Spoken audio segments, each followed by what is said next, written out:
Hello guys, ఈ వీడియోలో నేను గోంగూర పచ్చడి చూపిస్తున్నాను.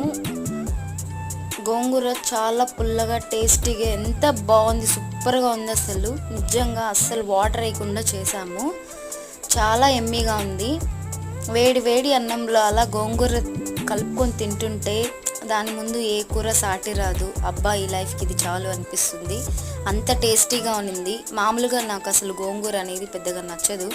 అలాంటిది నేను మొత్తం అన్నం ఖాళీ చేసాము ఆఫ్టర్నూన్. మేము అంత బాగుంది గోంగూర. సో అదే ఈ షార్ట్ వీడియో. మీకు టోటల్ ఫుల్గా ప్రాసెస్ కావాలి అంటే కమెంట్ చేయండి. తప్పకుండా మీకు వీడియో లాంగ్ వ్లాగ్ చేస్తాను. అంతే ఈ వీడియో.